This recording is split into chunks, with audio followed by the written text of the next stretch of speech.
আসসালামু আলাইকুম, কেমন আছেন সবাই? আশা করি ভালো আছেন। ব্রাহ্মণবাড়িয়া মানেই আগুন। ব্রাহ্মণবাড়িয়ার মধ্যে সুন্দর সুন্দর জায়গা থাকবে না, এটা কোনো কথা হয়?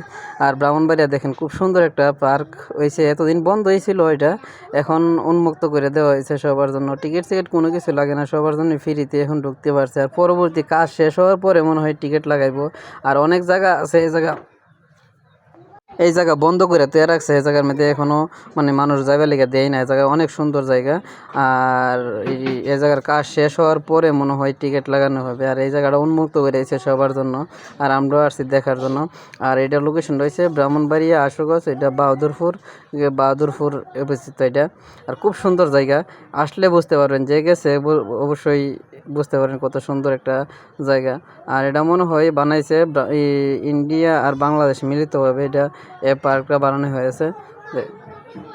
আর মনে করছিলাম আমরাই বুঝি যাইতেছি না, আয়া দিহি আরে বাবারি, এই মানুষের কোনো অভাবই নেই। অনেক মানুষ, শতাশতি মানুষ হয়েছে। আর বেশিরভাগই মেয়েরই, বেশিরভাগ পোষালুক কয়েকজন, হাতে গোনা কয়েকজন পোষালুক গেছে, আর সবাই মেয়েরই গেছে। এ জায়গাটা হয়েছে বন্ধ করে রাখছে, এখনও খুলে নাই। এ জায়গাটার মধ্যে ঢুকতে গেলে মনে হয় টিকিট লাগবো, কিন্তু টিকিট দিয়েও এখনও ঢুকাইতেছে না।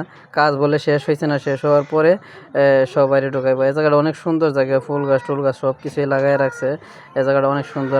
আরও করবে এই জায়গার মধ্যে মাছ ছাড়ারও সিস্টেম আছে। এখানে মাছ ছাড়বে, অনেক বিভিন্ন ধরনের মাছের ছাড়বো গেলা সিস্টেম করে রাখছে। এখানে অনেক সুন্দরভাবে এই জায়গাটা সাজাই আছে। আর যে আসবেন অবশ্যই আসবেন, এখন উন্মুক্ত করে দেওয়া হয়েছে, এখন সবাই ঢুকতে পারে। আয়সা দেখে যাবেন, ঘুরে যাবেন, খুব সুন্দর জায়গা। আর আমরাও আসছি। আর কি বলবো এই জায়গাটার কথা, বাউন্ডারি মানেইবেন। মনে করেন টিকটকে, ফেসবুকে যেই জায়গায় দুঃখী শুধু এই পার্কটা ছবি, আর পার্কের মধ্যে ছবি দেখতেছি, শুধু ভাইরাল করে লাগছে। ভাইরালের কথা হই না সেটা ভাসলাম। দেখেন এখানে ঝর্ণাও আছে, ঝর্ণা সিস্টেম আছে। কিছুক্ষণ পর পুরোপুরি ওটা আবার বন্ধ হয়ে যায়, এটা এরকম সিস্টেম। এটা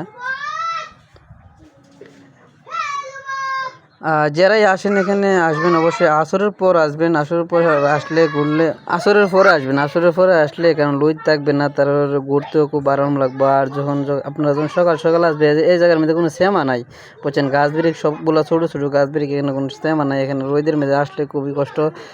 রোদের কি গরম এটা তো জানেনি। আর আসবেন আসরের পর মাগরিবের আগ টাইমে, দেখেন এখন কত ভালো লাগতেছে, লইদও নাই অনেক। আমরাও আসছি আসরের পর, এখন হচ্ছে মাগরিবের আগ টাইম। ওই টাইমটার মধ্যেই এই পার্কের মধ্যে ঘুরলে খুব ভালো লাগে। সবাই আসবেন, আসরের পর আসবেন, দেখবেন খুবই সুন্দর, ভালো লাগবে। আমিও আসছি, অনেক ভালো লাগছে, ঘোরাঘুরি করলাম। আর পুরোটা কেমন দিতে পারছি, পুরোটার ভিডিওই দিলাম। কেমন লাগছে অবশ্যই কমেন্টে জানাবেন।